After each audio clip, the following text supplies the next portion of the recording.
Assalamualaikum warahmatullahi wabarakatuh. Perkenalkan, nama saya Sumaryani Hoirot, MPM 1813031024 dari Prodi Pendidikan Ekonomi 2018 Universitas Lampung.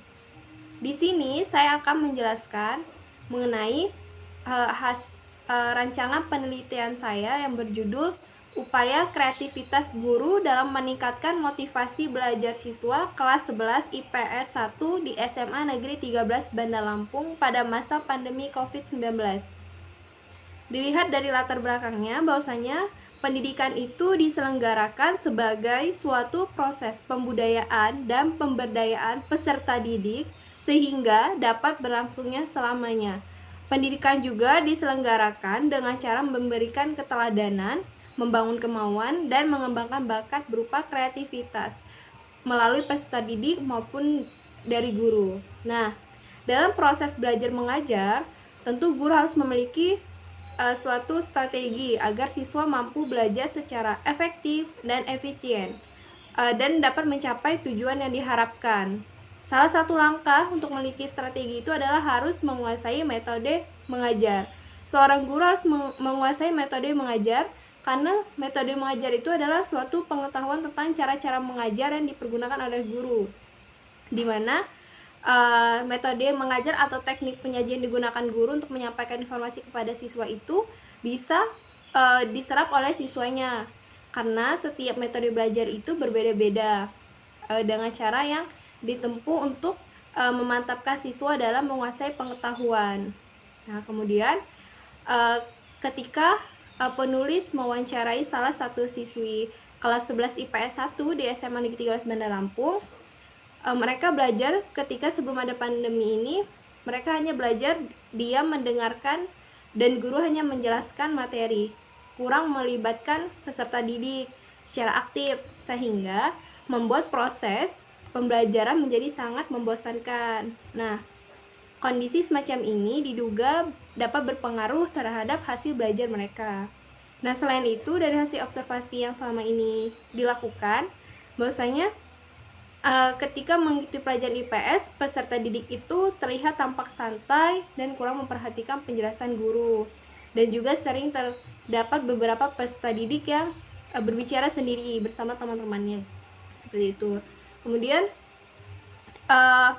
untuk membuat peserta didik yang tidak cenderung pasif, guru harus memiliki strategi pembelajaran yang kreatif sehingga siswa itu bisa menjadi lebih aktif dalam pembelajaran. Nah, ketika semakin menyebarnya virus corona, maka Presiden Joko Widodo mengimbau masyarakat untuk belajar, bekerja, beribadah dan di rumah. Hal tersebut pun berimbas pada dunia pendidikan. Sekolah hingga kampus diliburkan dan diganti dengan melakukan pembelajaran jarak jauh atau online. Nah, melalui edaran Kepala Dinas Pendidikan dan Kebudayaan di Provinsi Lampung, proses belajar mengajar dialihkan secara mandiri di rumah masing-masing. Nah, untuk menyikapi pembelajaran model jarak jauh ini, guru harus menguasai model aplikasi yang memungkinkan kegiatan pembelajaran jarak jauh. Tentunya aplikasi yang dipilih oleh guru sudah harus dikuasai juga oleh siswanya sehingga proses pembelajaran bisa berjalan lancar. Nah, selain itu, masalah lain yang perlu diperhatikan adalah para siswa juga akan mengalami kesulitan untuk melakukan konsultasi dengan guru, terutama untuk pelajaran yang dianggap membutuhkan penjelasan dan pemahaman yang lebih mendalam. Nah, untuk mengatasi hal tersebut, guru IPS di SMA Negeri 13 Bandar Lampung kelas 11 IPS 1 menggunakan aplikasi-aplikasi yang bisa dipergunakan untuk melakukan pembelajaran daring seperti Zoom, kemudian ada Google Meet. Nah, pada masa pandemi COVID-19 ini, guru harus lebih kreatif dalam mengajar melalui aplikasi belajar daring. Nah, kreativitas tersebut haruslah diperlukan oleh guru dalam sebuah proses belajar mengajar. Nah, hal ini dikarenakan kreativitas tidak hanya membutuhkan keterampilan dan kemampuan, kreativitas juga membutuhkan kemauan dan motivasi. Dalam penelitian ini, saya meneliti kreativitas seorang guru dalam mengajar di SMA Negeri 13 Bandar Lampung. Nah, selain itu, dengan mempunyai Selain adanya kreativitas, penulis juga menginginkan adanya peningkatan motivasi belajar siswa kelas 11 IPS 1. Nah, selain itu dengan menyikapi adanya akademik yang tinggi, dan guru juga dapat menggunakan berbagai macam kreativitas atau metode pembelajaran baru sehingga guru dapat memberikan warna atau sesuatu yang baru kepada siswa. Dengan demikian, guru dapat meningkatkan motivasi belajar siswa kelas 11 IPS 1 di SMA Negeri 13 Bandar Lampung. Nah, melihat dari latar belakang ini, maka saya mengambil judul yang berjudul Upaya Kreativitas Guru dalam Meningkatkan Motivasi Belajar Siswa Kelas 11 IPS 1 di SMA Negeri 13 Bandar Lampung. Nah, berdasarkan latar belakang tersebut, maka rumusan masalahnya yaitu yang pertama, apa saja kreativitas guru IPS dalam meningkatkan motivasi belajar siswa kelas 11 IPS 1 di SMA Negeri 13 Bandar Lampung pada masa pandemi COVID-19, dan bagaimana respon siswa terhadap kreativitas guru IPS dalam meningkatkan motivasi belajar siswa kelas 11 IPS 1 di SMA Negeri 13 Bandar Lampung pada masa pandemi COVID-19. Kemudian yang ketiga, apa saja faktor penghambat dan pendukung kreativitas guru dalam meningkatkan motivasi belajar siswa kelas 11 IPS 1 di SMA Negeri 13 Bandar Lampung pada masa pandemi COVID-19. Nah, tujuan dari penelitian ini yaitu yang pertama, untuk menjelaskan apa saja kreativitas guru IPS dalam meningkatkan motivasi belajar siswa kelas 11 IPS 1 di SMA Negeri 13 Bandar Lampung pada masa pandemi COVID-19.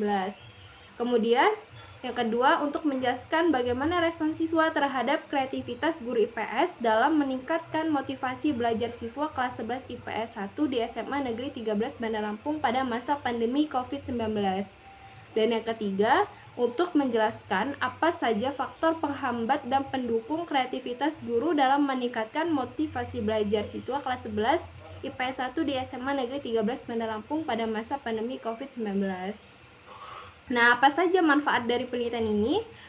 Tentu bagi saya, manfaatnya yaitu memberi manfaat menambah wawasan keilmuan dan sebagai bekal menjadi guru yang profesional kelak, serta mengetahui sampai di mana kemampuan siswa dalam memahami pelajaran yang telah disampaikan.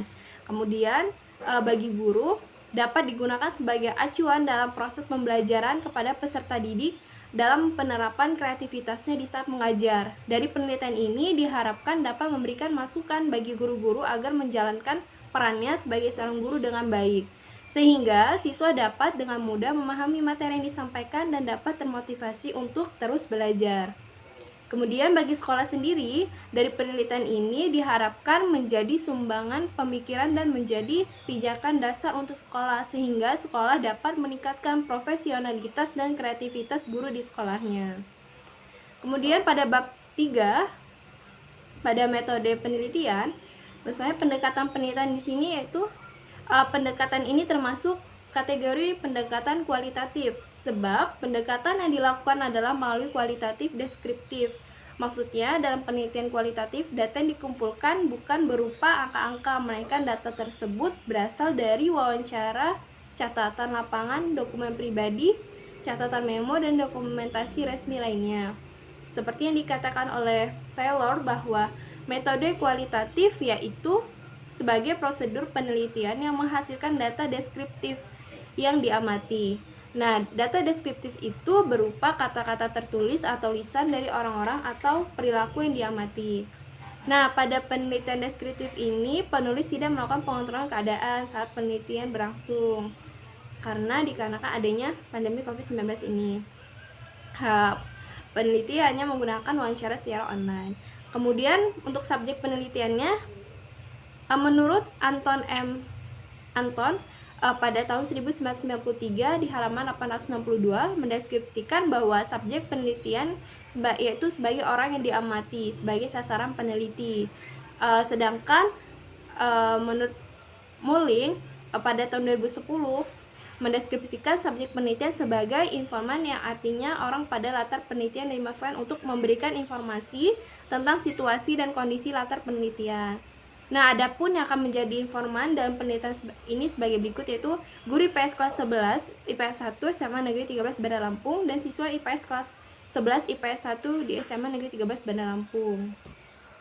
Kemudian untuk instrumen penelitian, nah adapun yang akan menjadi instrumen penelitiannya yaitu instrumen penelitian menurut Suharsini Arikonto merupakan alat bantu peneliti dalam mengumpulkan data. Nah, sedangkan menurut dalam edisi sebelumnya yaitu adalah alat atau fasilitas yang digunakan oleh peneliti dalam mengumpulkan data agar pekerjaannya lebih mudah dan hasil lebih baik.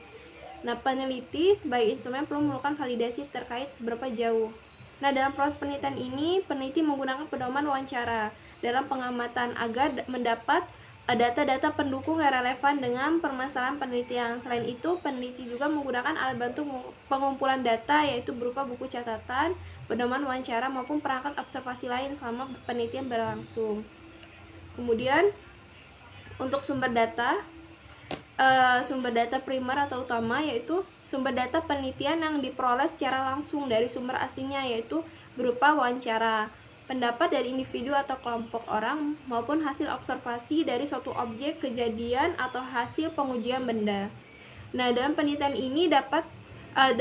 data primer ini diperoleh secara langsung melalui observasi atau wawancara dan dokumentasi. Dalam hal ini, pengumpulan data melalui wawancara, yakni individu-individu yang berkaitan dengan penelitian ini.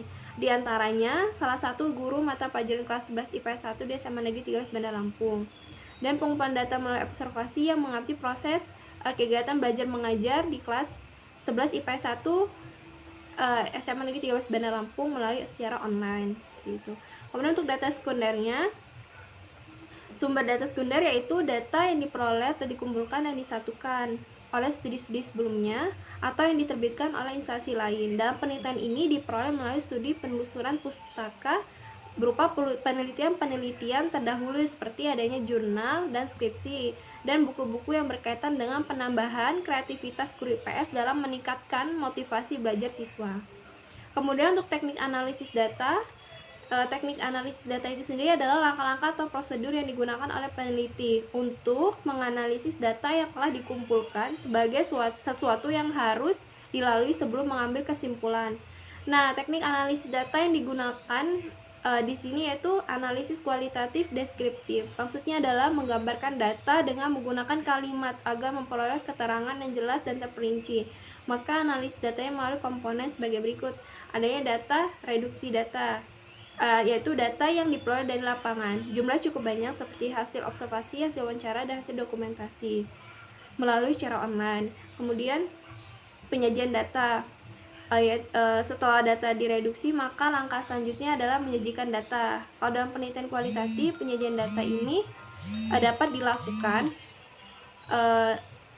dilakukan dalam bentuk tabel, grafik, dan sejenisnya sehingga data akan terorganisir dan akan semakin mudah dibaca. Namun karena ini termasuk data kualitatif deskriptif, maka kita menggunakan mengambil secara gambarannya seperti itu. Kemudian untuk kesimpulan, nah pada saat kegiatan analisis data yang berlangsung secara terus-menerus dikerjakan baik yang berlangsung di lapangan maupun setelah selesai di lapangan secara online maupun secara offline. Langkah selanjutnya adalah melakukan penarikan kesimpulan. Nah, untuk mengarah pada hasil kesimpulan ini tentunya berdasarkan dari hasil analisis data. Karena pada dasarnya penarikan kesimpulan sementara dilakukan sejak awal pengumpulan data. Data yang telah diverifikasi akan dijadikan landasan dalam melakukan penarikan kesimpulan. Dalam proses analisis data ini dilakukan secara simultan dengan pengumpulan data. Kemudian dari keterangan-keterangan di atas, maka setiap tahap dalam proses tersebut dilakukan untuk mendapatkan keabsahan data yang menelaah seluruh data yang ada dari berbagai sumber yang telah didapat dari lapangan. Seperti adanya dokumen pribadi, kemudian foto, gambar, dan metode wawancara secara via online maupun offline. Nah, cukup sekian hasil dari rancangan penelitian saya yang berjudul Upaya Kreativitas Guru dalam Meningkatkan Motivasi Belajar Siswa kelas 11 IPS 1 di SMA Negeri 13 Bandar Lampung pada masa pandemi COVID-19. Mohon maaf apabila terdapat banyak kesalahan. Semoga bermanfaat. Wassalamualaikum warahmatullahi wabarakatuh.